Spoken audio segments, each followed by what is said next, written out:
Hallelujah. Hey, angazi sokwenza namhlanje kuningi uNkulunkulu akuvezile njengoba sibhizi sikhuluma, sibhizi sikhuleka, sibhizi sicula, sidumisa. You know, uma umhlabathi wakho wendile, if the soil of your spirit kuNkulunkulu is fertile, uNkulunkulu uyatshala. Hallelujah. uNkulunkulu uyatshala kuwe, atshala imbewu ezophendula impilo yakho, iphendula indlela yokuyiphatha, iphendula indlela ohamba ngayo, iphendula indlela okukhuluma ngayo, iphendula indlela okucabanga ngayo, iphendule ngisho indlela okubona ngayo uma unombono noma ubonisa abantu, baze babuza abantu bathi hey ngeke isiphi lesikolo waya kusona wena lesi sikufundise le ndlela yokukhuluma, nendlela yokubuka, nendlela yokubona, nendlela yokulalela, nendlela yokuzwa. Amen. Ingakho uma siye embhaleni engcwele in the book yabase Efesu, hallelujah, chapter 4, uKristu Jesu uthi kithina uma sihlonipha, if we are obedient, amen, uma si obedient, uma sihlonipha futhi sihlonipha izwi lakhe nemiyalelo yakhe, uyoyitraina indlebe yethu, amen, uyoyitraina indlebe yethu ukuthi uma ilalele unto obedience, ingalaleleli ukuzwa, amen, but ilalelele ukuthi ihloniphe, meaning ithobele umthetho, obedience ke leyo, amen. Kanjalo futhi uma silenza izwi lakhe futhi silalela nemiyalo yakhe, uyotraina even indlela esibuka ngayo, amen. Uyotraina indlela esibuka ngayo, ukubuka kwethu ngeke kusaba ukubuka bokubona, kodwa sekuyoba ukubuka bokuqonda. Hallelujah. Bothi abanye be-understanda ngeindlebe ngokuzwa, thina sibe si-understanda ngokubona. Hallelujah. Iyona ndlela-ke uNkulunkulu bafowethu uma simamukela nemiyalelo yakhe, sikholwa futhi nayizwi lakhe, iyona nto ayenzayo kithi. Kangangokuba kunabantu abafisayo ukuthi ngabe banawe namhlanje emsebenzini, ngabe ngase kumsombuluko, because bayazi ukuthi mukhona wena mebekhuluma izinto ezibaphazamisayo empilweni, kune-angle ethile uNkulunkulu avela kunika yona, wonke umuntu abengayicabanganga. Hallelujah. Amen. Siyambonga uNkulunkulu bafowethu ngeobedience yenu, ngokuhlonipha kwenu, ukusho ukuthi indlebe yenu isitrainiwe, anisezwa kuphela kodwa senenza njani, seniyahlonipha. Simbonge futhi uNkulunkulu ngokuqonda kwenu, ngoba ukusho ukuthi amehlo ena setrainiwe such that angabasabona kuphela kodwa enze njani, athi see unto understanding, abone ukuze aqonde. Hallelujah. Singelibaleke futhi ukumbonga uNkulunkulu ngenjongo asinike yona for 2023. La uNkulunkulu esibizele khona egumbini eliphezulu, wasesinika umyalelo wonyaka wonke ukuthi God Sanctuary Family Church emzimbeni kaKristu wonke uphelele, eyeni assignment, eyeni mandate, owena umsebenzi for 2023 ukuthi niphume ngazo zonke izinkalo, nitshela abantu, niphinde nivakashelane futhi ninodwa, nitshelane ukuthi bafowethu lo uNkulunkulu enimpushela kude, lo uNkulunkulu enimdudulela kude, lo uNkulunkulu enimkhahlelayo, lo uNkulunkulu enimphikayo, nguye kanye lo uNkulunkulu ozodiscover empilweni yakho ungakapheli unyaka ukuthi uyamdinga. Hallelujah. Uyena uNkulunkulu okuzothi nje ungakapheli unyaka ubonje yazi uthini, ngiyamdinga lo uNkulunkulu. Mase uyabuya usuhlehla nyovane, usuzosho ukuthi hey bafowethu belokhu nginziba kodwa sekufike esimeni, sengifike kwi-T junction yempilo yami manje, amen, la ngingazi khona ukuthi ngijikele ka left noma ngijikele ka right na, kodwa ke sengithemba lo uNkulunkulu wenu, ngicela nami ningi-introduce kuyena ngaziwe.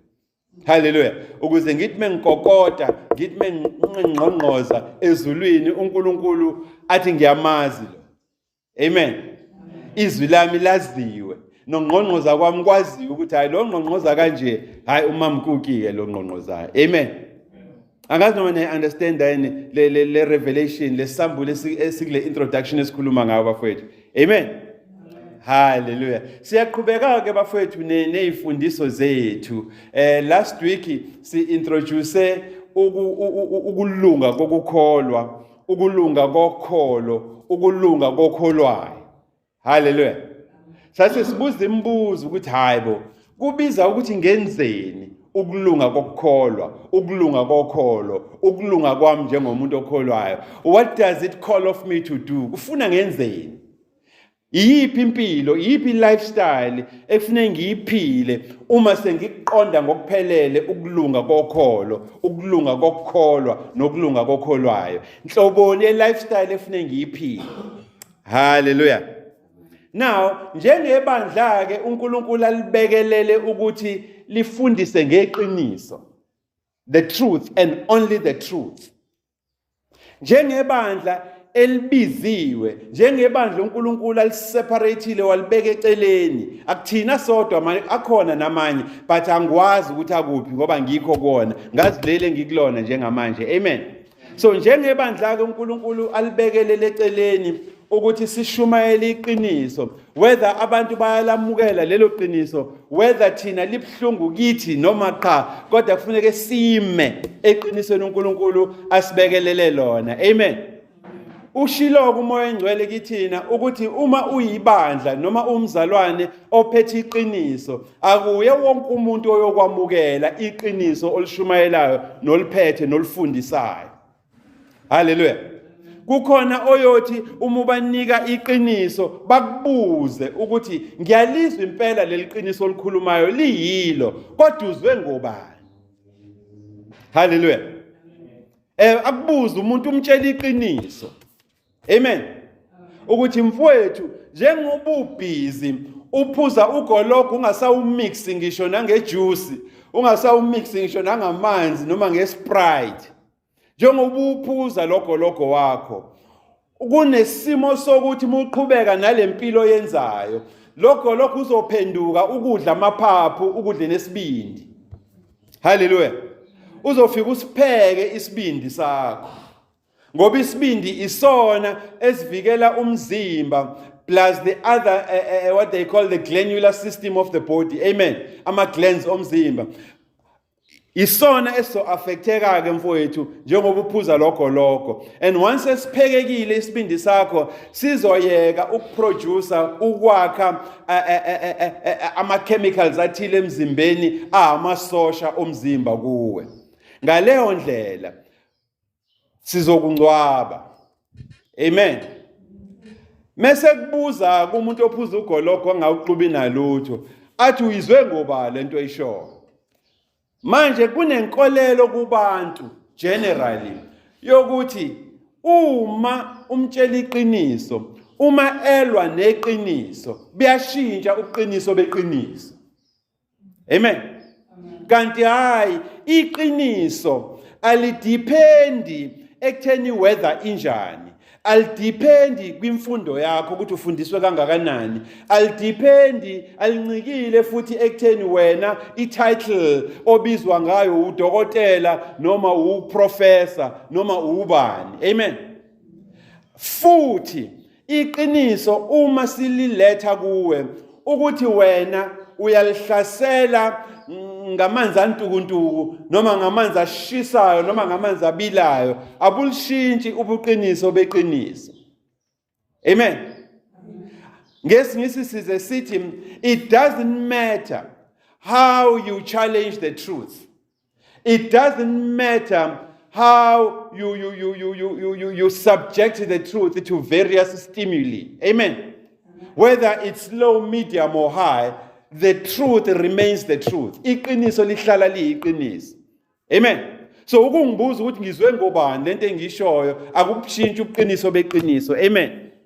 Kanjalo futhi uNkulunkulu ngomoya wakhe usifundisile ukuthi kunabantu esothi mesikhuluma kuba iqiniso bathi mfowethu ngiyalizwa leliqiniso olikhulumayo but itiming yakho i-wrong.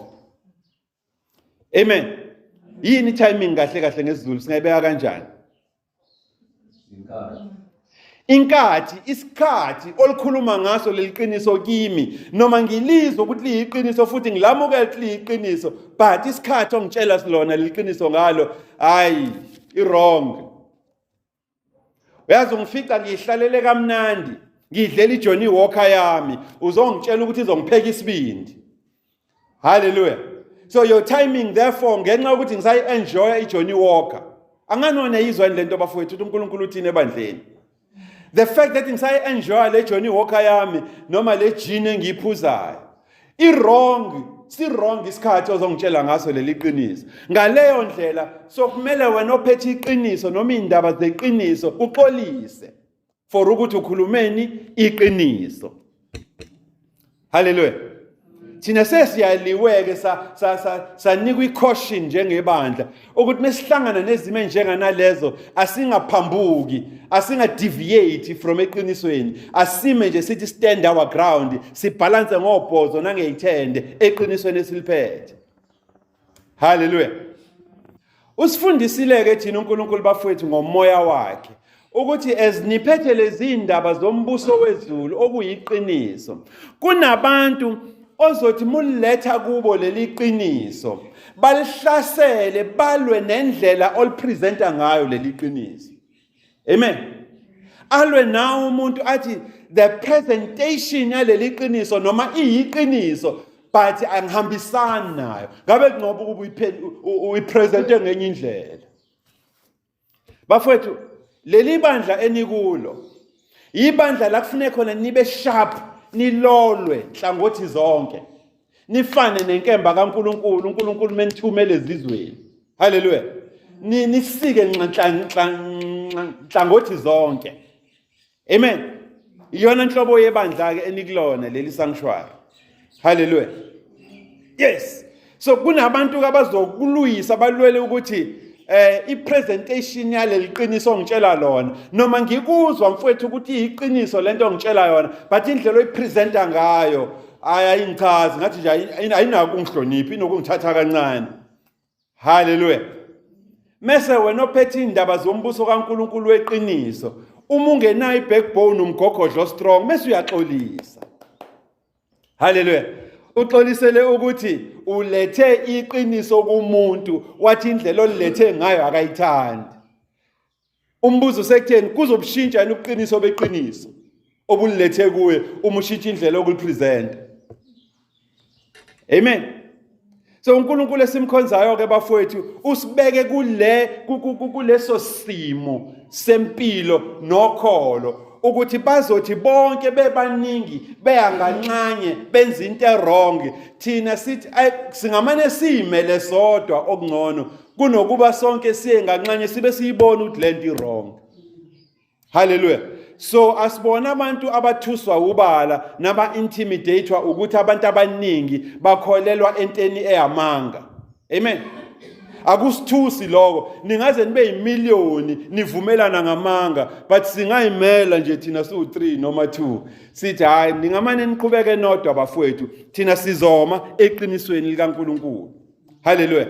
Ingakho ke bafowethu uNkulunkulu ezinamhlanje esibizele egunjini eliphezulu uthi asikhumbuzaneni ukuthi iqiniso asiyeni kule ncwadi bafowethu ake siye encwadini kaJohn chapter 8. Hallelujah. Ake siye encwadini kaJohn chapter 8 ke siyohlola ukuthi uNkulunkulu uthini uma ekhuluma ngeqiniso. Hallelujah. uNkulunkulu uyasifundisa ke bafowethu ezwini lakhe. eBhayibhelini lesingisi uNkulunkulu ngoJona uthi kithina njengebandla God Sanctuary Family Church nina ama-sanctuary amahle bazalwane nonke emzimbeni kaKristu Jesu kwazini lokhu ukuthi you shall know the truth, amen, and the truth will set you free. Hallelujah. Ake siye ke bafowethu encwadini kaJohn ke simfunde uverse 32 sizwe ukuthi uthini. Hallelujah. Ngicela nje mekukhona ozokwazi ukuyifunda aphakamise izwi njengami amemeze noma ngikuthanda ukumemeza but anginayo ichoice ugesi awukho. Hallelujah. Ake siye ke encwadini kaJohn chapter 8 buhle awimemeze sisi lapha ku verse 32 sizwe ukuthi verse 32 uthini. Ake siyifundeke sisizwe awiqale nje noma lapha ku verse 31 uyifunde nje kakhulu sikuzwe ukuthi ithini. Uthini uNkulunkulu ebandleni lakhe ngomoya wakhe. John chapter 8 verse 32. Yes. Khona uJesu wathi kubaJudi abasekholiwe nguye. Khona uJesu wathi kubaJuda abasebekholiwe nguye. Uma nimi ezwini lami, Uma nimezwini lami, ningabafundi bami isibili. futhi ningabafundi bami isibili kasibili. Amen. Ningabafundi bami isibili. Uma nimile ke bafowethu kuphi emfundisweni zami nasezwini lami, nize nibe ngabafundi bami isibili. Uthini ku verse 32? Niyakulazi iqiniso. Uyayizwa lento? Niyakulazi iqiniso. Neqiniso niyakulikhuluma. Neqiniso Liyakunikhuluma. liyakunikhulula. Awiphinde futhi le part ka verse 32. Uthini uJesu? Niyakulazi iqiniso. Bafowethu, uma nimile eqinisweni leqiniso lokumazi uKristu njengenkosi nomsindisi, naphinde futhi nalamukela izwi lakhe, naze naphenduka abafundi bakhe isibili abangenawo amanga, abangabarobha abantu. Uthini kuJesu kwinina ama-sanctuary? Niyakulazi iqiniso, futhi leli qiniso enilaziyo lizokwenza njani? Liyakunikhulula. Bafowethu, nayi iphathe ngifuna siyi-understand, ngoba thina siyibandla, uNkulunkulu athi iron sharpens iron, silolwa thina ngensimbi nangomlilo. Amen. Uzonothisa la ukuthi uJesu umekhuluma ngeqiniso, uthi you shall know the truth. Akathi niyakukholelwa eqinisweni, you shall believe the truth. Amen. Uthi ukuze iqiniso likukhulule kufuneka wenze njani? Ulazi. Ngoba uma usalibelieve, it means kusafuneka ufundiswe uzulazi. Amen. Ake ngikwenzele umzekelo mfowethu khona uzoshesha uyibone lento. Uma ngikwenzela umzekelo. Buhle. Do you believe ukuthi wena umuntu omnyama? Buhle. Uyakholwa ukuthi umuntu omnyama? Yebo, ngiyakholwa ukuthi umuntu omnyama. Aw. Buhle. Do you know ukuthi umuntu omnyama wena? Yebo, ngiyazi ukuthi umuntu omnyama. Kulezi zinto ezimbili osiphendulile kimi, ukwazi ukuthi umuntu omnyama nokukholwa ukuthi umuntu omnyama, ikuphi okuyikona kona ngempela? Ukholwa ukuthi ngumuntu omnyama. Awazi ukuthi umuntu omnyama kahle. Hallelujah. Usemncane bafowethu lo mntwana. Amen. Uyazazi ukuthi umuntu omnyama noma uyakholwa ukuthi umuntu omnyama? Hayi, ngiyazazi ukuthi ngumuntu omnyama. Amen. Siyabonga. Niyayizwa bafowethu lento? It is important, kubalekile ukwazi kunani kunokukholwa, ngoba uma ukholwa it means usaya ngakhona eqinisweni, akafiki kulona. Amen. Usesendleleni yokwazi iqiniso. Now uma unenhlanhla omubusisekile uyimisele ngoKristu Jesu njengenkosi nomsindisi wakho, uNkulunkulu uyakuguide ama steps akho akise ebandleni elizokwenza ukuthi indlela yakho yokwazi iqiniso isheshe, ungazi ushone ukholwa ungakafiki eqinisweni. Niyayizwa lento bafowethu? Ngaleyo ndlela ukwazi kubanga ukuthi ube imbokodo, ube yitshe elingangeneki kalula ngamanga, ngoba usuphetheni wena ukwazi. Kodwa uma usaphethe ukukholwa, it means kusazofika abanye abanolimo olishelelelayo nolukhuluma kamnandi, ozothi sekukhona lokho okukholwayo okwaziyo, baphinde balethe okunye futhi okuzosounda kamnandi kunaloko obusukwazi. Mase uphinde ulandela bona futhi uyakholwa. Hallelujah.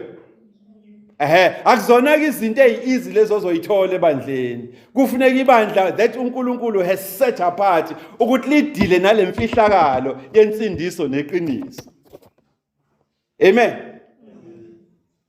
Ngoba uma ukholwa ukuthi umuntu omnyama sisazokudayisela inwele, Hallelujah. Sisazokudayisela amehlo ahlaza. Amen. Ngoba uzothi ukholwa ukuthi umuntu omnyama kodwa uthi angimuhle menginje. Kusafuneke ngiyihlobise ukuze ngibe muhle. Sisazokudayisela izinqe, sikudayisela ama-hips. Hallelujah. Kuningi esisazokwenza kuwena ngoba uyakholwa but akafinyeleli ukholo lwakho la wazi khona ukuthi ubani. Angazi noma niyayizwa indlento bafowethu. Ngoba the minute wazi then uyaqala uexperience ifreedom yokuqonda. Uyayibona lento? Uyaqala ube liberated ukhululeke.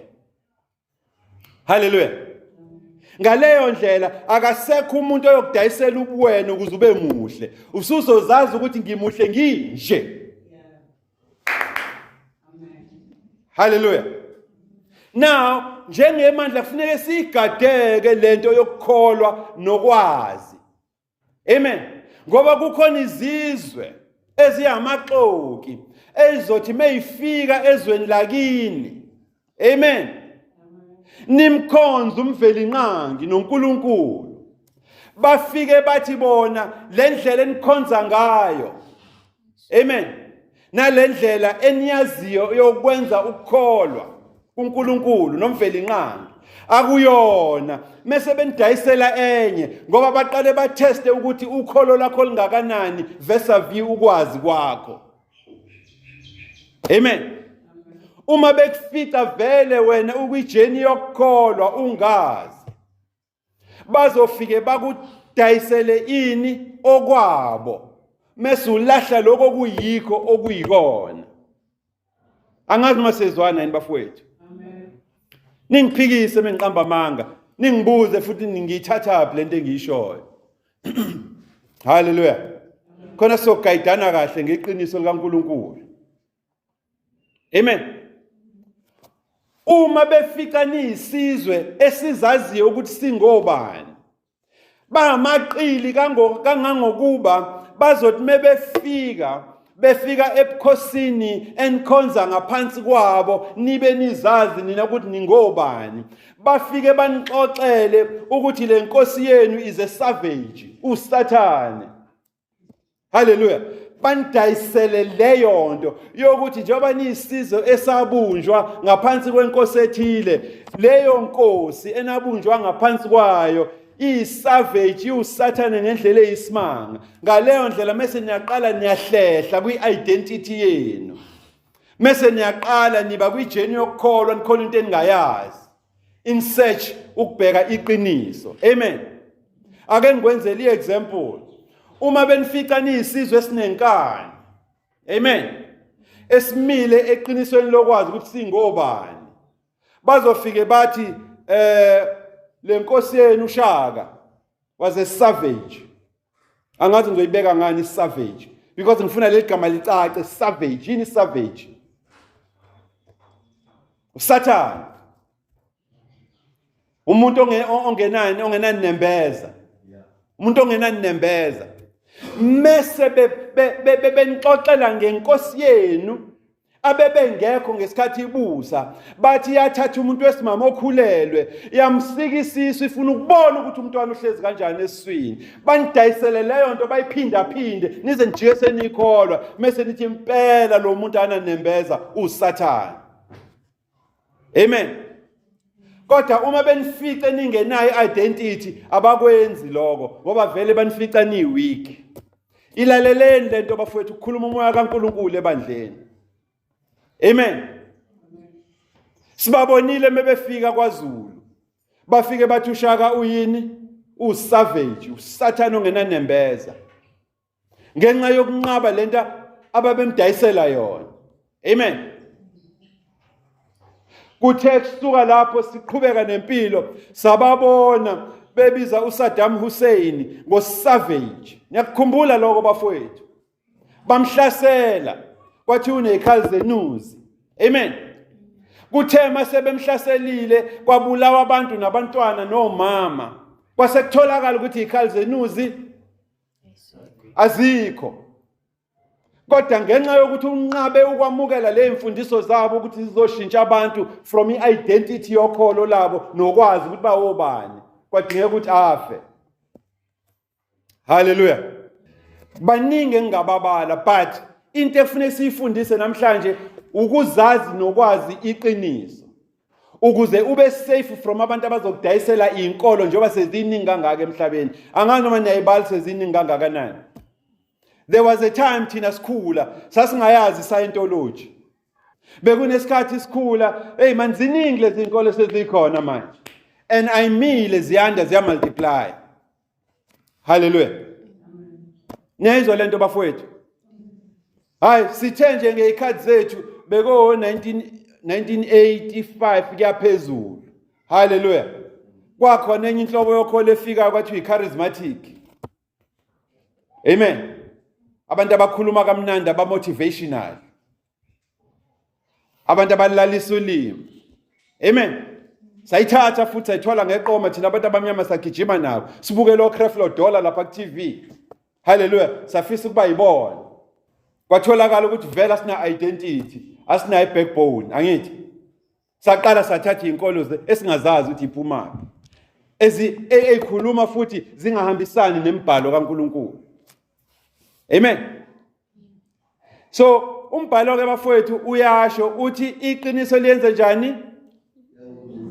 Liyamkhulula umuntu. Ngaleyo ndlela iqiniso kufanele kube yinto esiphila kuyo nesiphila ngayo nesiyaziyo. Amen. Utheni uJohn 8 verse 31 to 32. Uthe iqiniso niyakulazi. Iyane emabandleni azonazisa iqiniso. Anisuse from ukukholwa to ukwazi. Amen. Ukuze nizazi futhi ukuthi in the greater scheme of things about God, where do you fit? Hallelujah. Ukuze ningashumayeli ngabanye abantu abanibukela phansi. Hallelujah. Now, kuyibhadi ke bafowethu. Ake ngiqale nje ngokuthi there is something about the freedom. Yabona? There is something about inkululeko ezalwe iqiniso eliphuma ezwini likaNkulunkulu. Angazi noma ngibeke kahle yini bafowethu. There is something about the truth. There is something about the freedom. There is something about the liberation that comes from the truth that is birthed in the truth of God. Hallelujah. Ngicela sicabange bafowethu siba ngilicabangayo thina. Ake sihlafune lento uNkulunkulu asanda ukusambulela yona njengabaphathiswa bemfihlakalo yeqiniso nensindiso. Ukhona oyizwayo ukuthi uNkulunkulu uthini ebandleni njengamanje? Okukhombisa ukuthi nezo awuphakamisa isandla. There is something kunento bazalwane kunento nje ethe there is something about ifreedom inkululeko eqhamuka noma ezalwa iqiniso elakhelwe ezwini likaNkulunkulu. Ngoba khumbula bafowethu ukuthi uNkulunkulu umlomo ongathethi manga. Hallelujah. The book of Numbers. God is not man. uNkulunkulu akayisiyo umuntu. Neither is he a son of man. Akasiyo futhi indodana yomuntu ukuthi angaqamba amanga noma ashintshe ingqondo. Yini uNkulunkulu ayikhulumile angayenzanga? Yini uNkulunkulu ayishilo angayifezanga? Ayikho. Amen. So kanjalo neqiniso eliphuma emlomeni ongathethi manga kaNkulunkulu.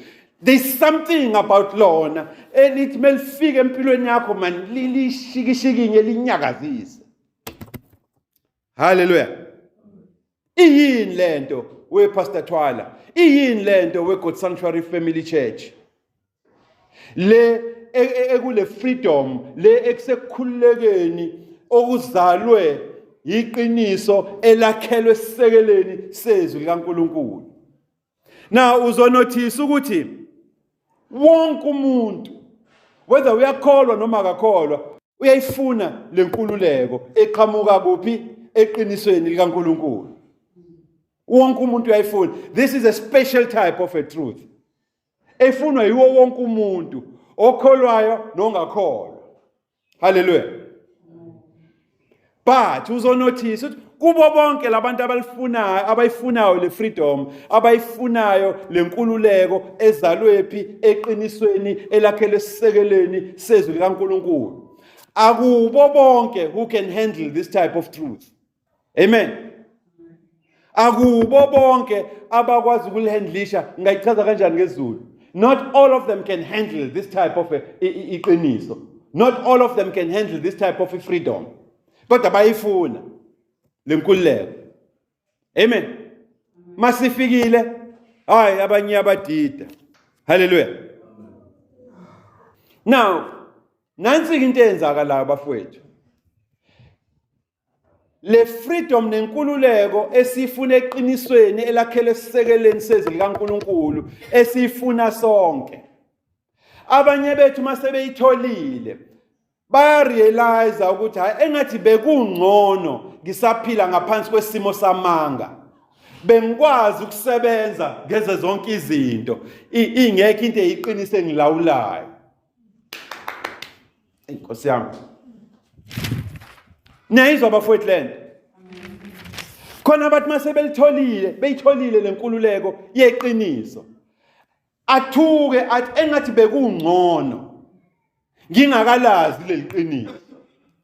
Bengifunctiona normally futhi ngenza kahle. Kodwa now bese ngiyalazi leli qiniso sekunezinto engisabayo ukuzenza ekade ngizenza nje kwampunzi endlemini. Sengiyakukhumbula ke kwampunzi endlemini manje. Hallelujah. Kanjalo nasebandleni kunabantu abazothi mebethola iqiniso ngoKristu Jesu mase beba nenkinga bethi bekungcono ngenkathi uKristu Jesu esewumlungu eneyinwele ezinde eziyemhlane namehlahlaza. Bengisebenza kangcono ekukholweni ngoba vele eSouth Africa ngisigqila somlungu. Ngaleyo ndlela uma uthi kimina uJesu uthi mase umfaka isithombe esontweni uphinde esinye usilengise esifubeni sami esinye usibeke lapha epulpit esontweni ku easy ukuthi uma uthi umlungu uthe mase ngiyenza. Abanye bethu kangangokuba bembe nemanager ezimnyama emsebenzini abahloniphi kodwa mase uthatha iphara lomlungu ulenze libe imanager yakhe sebenze azasebenze nje overtime. Angazi nona yizwa lento bafowethu. Nasebandleni kikhona leyo nto. Kunabantu abazothi mebelithola iqiniso mase bebuka imali abakwazi ukuyenza iqiniso bengakalitholi. Mase kufuneke bachoose ukuthi ngabe ngiyabatshela yini abantu bami iqiniso noma ngiyaqhubeka nokugaya imali. Ngiyamuza uNkulunkulu uthini ebandleni. Le ntshumayelo bafowethu nalesi sifundiso kwamina sizongi-affecta siyangi-affecta ngoba it means uma sizongenza ngibephuwa nami ngingabi nemali njengabanye amabandla. Hallelujah. But kungcono ukuba phuwa uphethe iqiniso kunokuba phuwa hey man on your way to hell. Hallelujah. But uNkulunkulu uzobaletha abantu abafuna iqiniso abazoyi-understanda futhi injongo kaNkulunkulu ngebandla. Amen.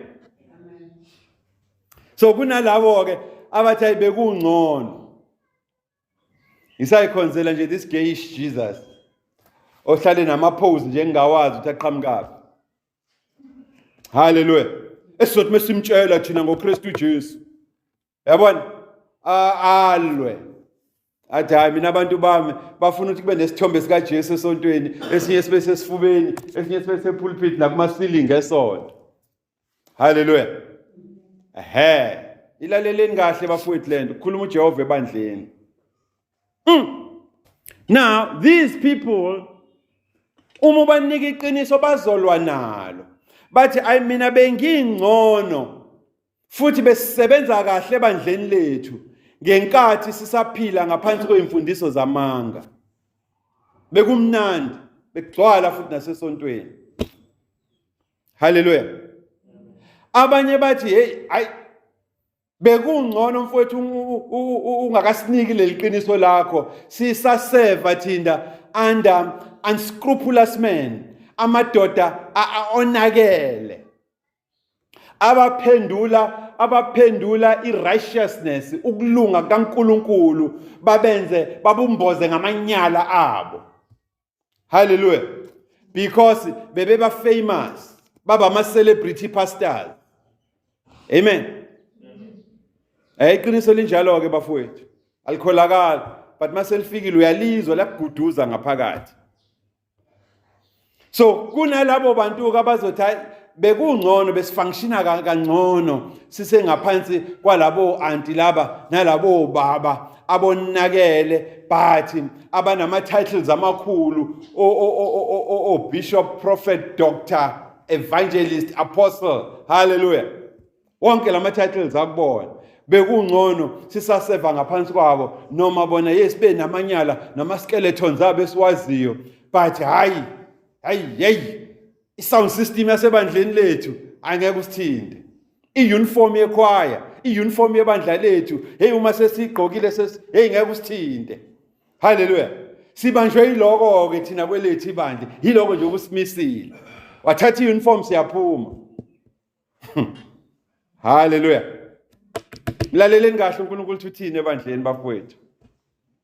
So these people bebenzani bebesuppressa becindezela ukulunga kaNkulunkulu ngamanyala abo. Hallelujah. Mase kuba khona abantu ukuthi mase belitholile iqiniso but hayi ngoba vele nami nginawo ama skeletons angizoqhubeka nalo. Hallelujah.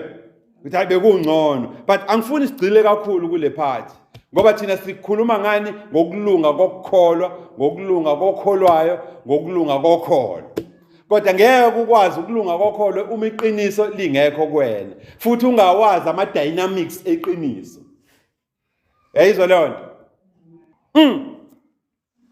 Ingakho ke bafowethu thina njengabaphathiswa besambulo semfihlakalo yezulu eqinisweni nasensindisweni ngazo zonke ikhathi uma sihlangene nabanye abazalwane noma nabanye abantu abalwa neqiniso sike siye encwadini kaTimothy wokuqala. Amen. Sike siye encwadini kaTimothy wokuqala siye ku chapter 3 encwadini kaTimothy wokuqala mase senza isimemezelo kubantu esithunyelwe kubona esiku verse 16. Amen. Now iBhayibheli lesingisi lithi without controversy, ngaphandle kokuphikisana kithina esesambulelwe iqiniso. Amen. Lensindiso nani? Neqiniso. Thina esesambulelwe imfihlakalo yensindiso neqiniso. Sithi mesihlangene noma sihlangene sisodwa noma nabantu esithunyelwe kubo siqala ngokubazisa ukuthi bafowethu lokho esizokuletha kini without controversy, ngaphandle kokuphikisana, great is the mystery of godliness. Hayi man, awifunde ngesizulu kahle. Incwadi kaTimothy wokuqala uchapter 3 mase ufunda uverse 16. Hallelujah. Without controversy, great is the mystery of godliness. Why? Because God was manifest in the flesh. Also, God was justified in the spirit. God also was seen by the angels. Was preached and believed by zonke izizwe. Hallelujah. Awifunde siza ukuthi uverse 16 uthini ku 1 Timothy 3. Uvunyiwe ukuthi inkulu imfihlakalo yokukhonza uNkulunkulu yokuthi. Siyavumelana ukuthi inkulu imfihlakalo yokukhonza uNkulunkulu. Great is the mystery of godliness. Ingani usho kanje? Owabonakaliswa ebumnyameni walungisiswa emoyeni. uNkulunkulu ubonakalisiwe kuphi? Ebumnyameni. uNkulunkulu futhi waphinde walungisiswa kuphi? In the spirit, emoyeni. Yes. Wabonwa izingilosi. Yes.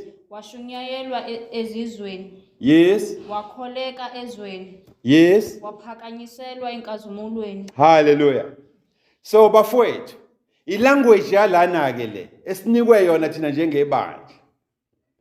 ukuthi uma sihlangana neziphepho zempilo nezihlakaniphe eziphethe ama-PhDs nezibiza uNkulunkulu ngeTrinity nezazi ama-dispensations awu-7 eGrace nezazi abaprofethi abancane nabakhulu sime thina sithi kodwa noma ungayikhuluma le education yakho great is the mystery of godliness without controversy.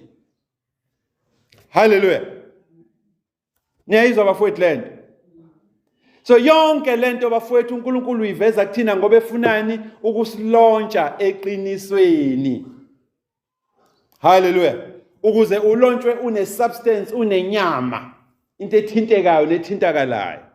Hallelujah. Now, kusiza ngani-ke thina-ke njengebandla ukwamukela ivangeli lensindiso? Kukusiza ngani wena njengomhamente ukwamukela ivangeli lensindiso? Kusiza ngani-ke thina, yabona, corporately so, ukwamukela ivangeli lensindiso? uNkulunkulu emuhle-ke uthe i-answer, impendulo yokusizeka kwethu sizoyithola encwadini yabaseRoma chapter 10. Hallelujah.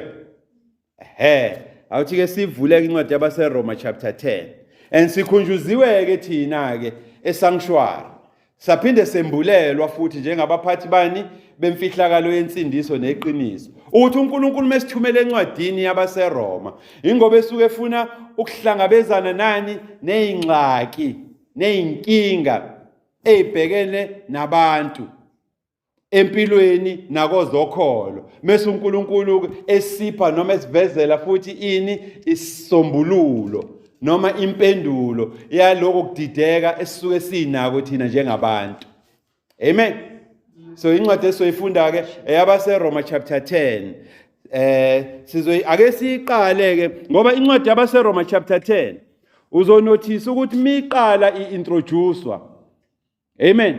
Uqala nje from verse 1 all the way to verse 10 iqale isivezele ukulunga kukaNkulunkulu. Amen. Kodwa iveza ukulunga kaNkulunkulu njengento abantu aba-ignorant abangenalo ulwazi ngayo. Amen. Iphinde-ke futhi le ncwadi isikhombise ini ukulunga komthetho. Amen. Okwakuphathiswe bani? uMose. Okwathi noma-ke abantu beyazi imithetho namasiko abo aphinde abahlula bona amasiko abo kuwagcina. Benza izinto eziphumile osikweni. Labaflathela usiko. Yehla ijudgment kaNkulunkulu. Amen.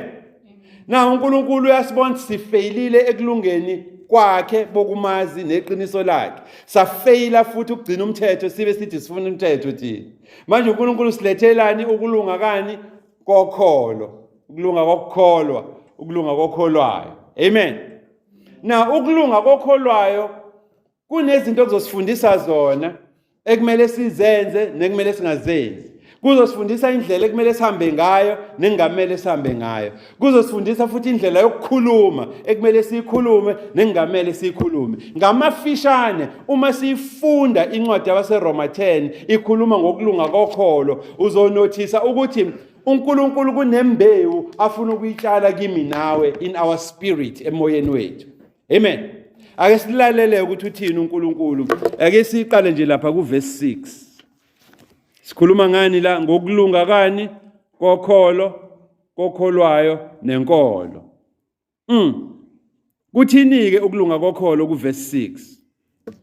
Kepha ukulunga okuvela ngokukholwa kusho ukuthi Ngifunda nje nice and slow. Kepha ukulunga okuvela ngokukholwa. Ukusho ukuthi ukulunga komuntu onjani? Okholwayo, onokholo, nokholiwe. Amen. So ukulunga-ke kwalomuntu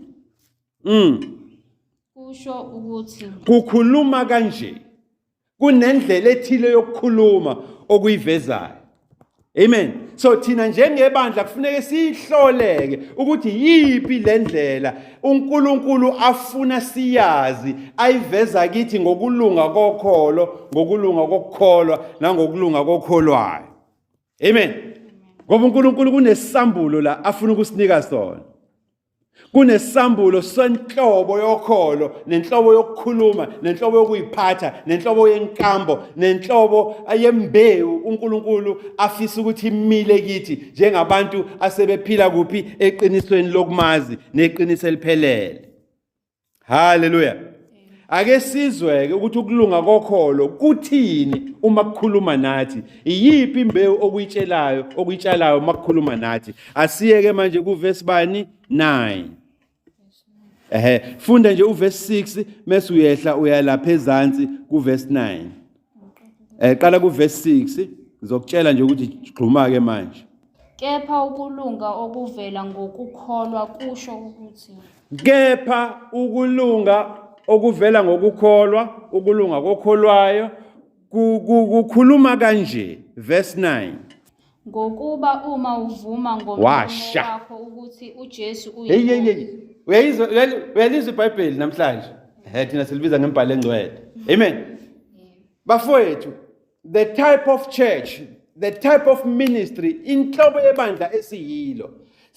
Sileli bandla elizi-empty-shiyayo.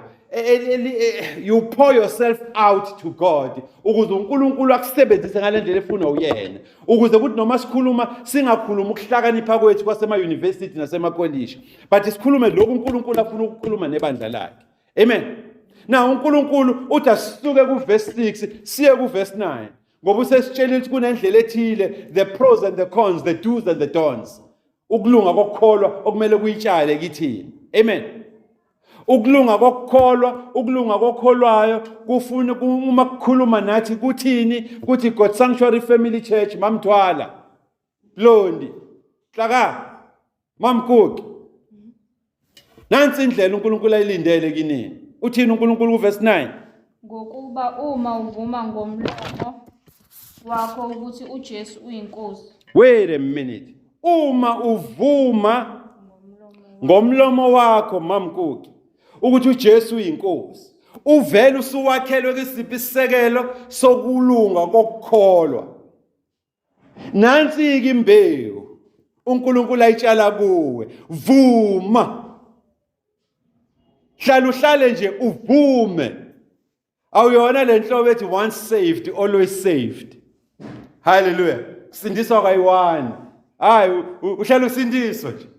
Ngoba as long as une-encounter noNkulunkulu unokusindiseka kuwena nokubusiseka. Iyiphi imbewu okuyitshalayo kuverse 9 kuthiwa senze njani?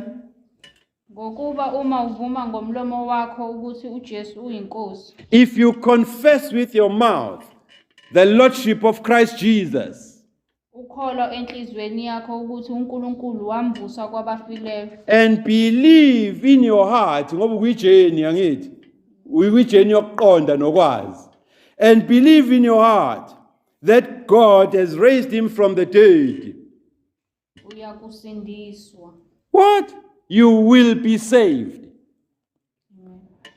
Awuyisho kahle ngesizulu lento. Ayisho ukuthi you are saved. Ayithi usindisiwe. Uyakusindiswa. Angazi noma nizwe kahle nibafowethu. That uma qhubeka uvuma ngomlomo wakho ukuthi uJesu uyinkosi. Uma uvuma ngomlomo wakho ukuthi uJesu uyinkosi, ukholwa enhlizweni yakho, uphinde futhi ukholwe enhlizweni yakho ukuthi uNkulunkulu wamvusa kwabafileyo, uyakusindiswa. Awusindisiwe. Ngaleyo ndlela uma mina njengopastor Twala ngizokwenzisa lesisivumo, mase ngithi uma ufa namhlanje noma ufa manje, you will enter heaven running, ngizobe ngiyakukhohlisa. Amen. Ngoba umbhalo ongcwele awusho ukuthi ususindisiwe, uthi uyosindiswa, meaning now usu-available, usukhona ukuthi kupheleliswe umsebenzi wensindiso kuwena. Usuyaqala-ke umsebenzi manje. Awuphelelisiwe ngenxa yokuthi wena uvumile. Amen. Kodwa uphenduke umhlabathi onjani? Ofertile, ononile novundile, ukuthi imfundiso zeqiniso likaKristu Jesu manje sezizothi take shape and effect in you. ngeke usayilwisa.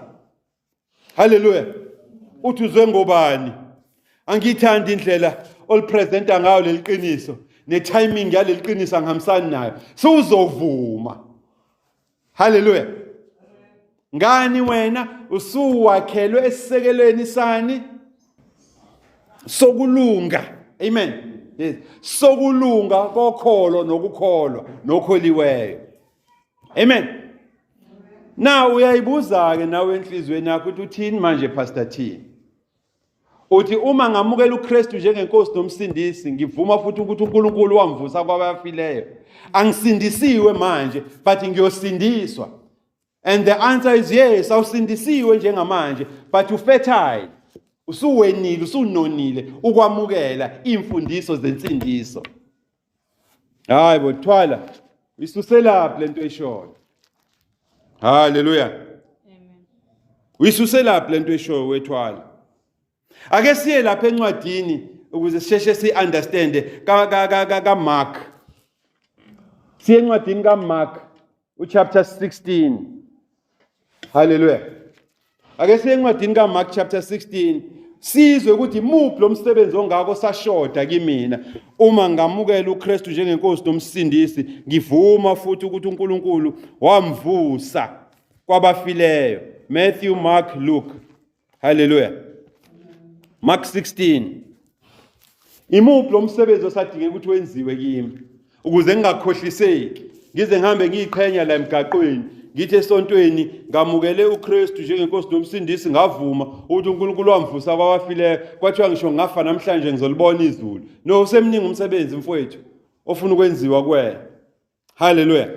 Ake uye lapha kuverse 16 sizwe ukuthi uverse 16 uthini. Okholwayo abhabhadiswe. Niyayizwa bafowethu lento. Incwadi esivulile kaJohn 8 itheni kithina uverse 31 and 32. Uthe if you know the truth, that truth will do what? It will set you free. Uma ulazi nokulazi iqiniso, lelo qiniso liyakukhulula. Amen. Sase sinikwa i-caution ngomoya ukuthi gadaniwe ukukholwa ukuthi ningakonfuse nani nokwazi. Amen. Sesisencwadini manje yakuphi yabaseRoma chapter 10. Sifunda uverse bani 9. Amen. Uverse 9 uthini? Uthi uma uvuma ngomlomo wakho ukuthi uKristu Jesu uyinkosi. Hallelujah. Uphinde ukholwe futhi ngenhliziyo yakho, ukholwe ngenhliziyo yakho ukuthi uNkulunkulu wamvusa kwabafileyo. Uyakusindiswa, awusindisiwe njengamanje. Na umsebenzi osafuneke wenziwe kuwe ngoba insindiso once umikuyona ushake. Hallelujah. Na uverse 16 kaMark uthini? Okholwayo abhabhadiswe uyakusindiswa. Okholwayo abhabhadiswe. Bekungabalwanga ukubhabhadiswa ngale kwabaseRoma. Ukusho ukuthi kusekhona umsebenzi okuhlalele ukuthi wena wenziwe njani? Ubhabhadiswe. Awifundeke ipheleleke manje uverse 16. Okholwayo abhabhadiswe uyakusindiswa. Kepha Wait a minute. Now, umuyifunda from the original translation eBhayibhelini leli lesizulu elinterpretwe kulona which is your normal English Bible izokutshela ukuthi he who believes and is baptized will be saved. Hallelujah. Ngoba sekune step asihambile beyond ukukholwa. Useze wavuma nokuthi afakwe kuphi emanzini bese kungcwatshwa umuntu omdala ukuze athi mephume kuphume umuntu omusha kuKristu Jesu. As long as singakakubhabhadisi usesendleleni eya eqinisweni. Kodwa masuvumile wayiveza publicly ukuthi ubhabhadiswe, then sesiyaqala ke lapho sesibona imanifestation yani yensindiso. Iyezwakala bafowethu. Awiqale phansi uyifunde verse 16. okholwayo abhabhadiswe uyakusindiswa. Yayibona ukusho ukuthi ukukholwa kukodwa akwanele. Kufuneke ukholwe bese uyabhabhadiswa. Uma ungakabhabhadiswa usefana nje nalomuntu obuyena esiqala ukuhlangana. Hallelujah. Awuyiphindele phathi. Okholwayo abhabhadiswe uyakusindiswa. Yebo. Kepha ongakholwa uyakulahlwa. Kepha ongakholwa uyakulahlwa. Kusho ukuthini lokho? Ukusho ukuthi uma unomfundisi ke wena la esanctuary. Mfundisi wakho oshumayelayo ongabhabhadisiwe. Hallelujah.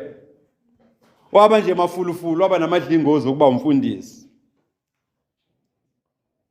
Then okusho ukuthi you have a sinner for a pastor. Hallelujah. Yiko nje mulishiya ibandla lakhe athi ingane zakho engathi ngangena ngaphansi kwemoto kwamsebenzi okwadi uwenze ngathi ungakuphelela kwa business obukade ulra. Khuluma umfundisi ekhuluma epulpit. Ethusa abantu abaphuma ebandleni abathe bengikuzele la sekwanele konke bengifuna ukufunda sengifuna ukukhula ngiyena kwezinye indawo ngiyokhula.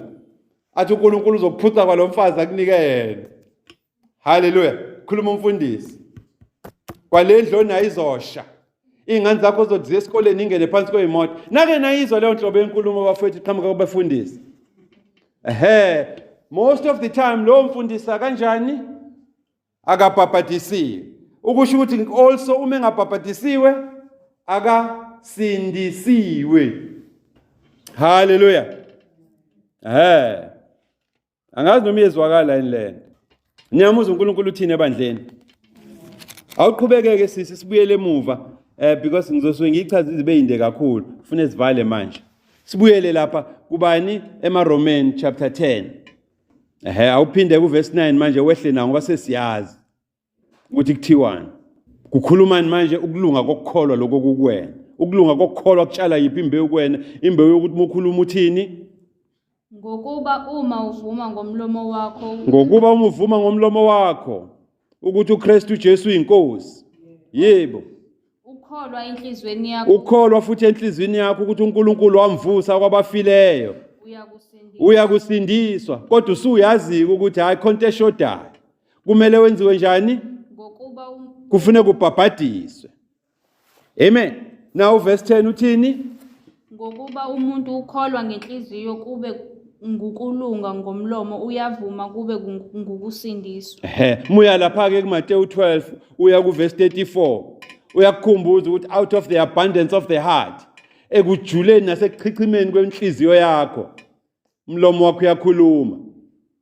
Kunezinto othi uyaxolisa masuyishilo kanti vele iphuma ekuchichimeni kwenhliziyo yakho.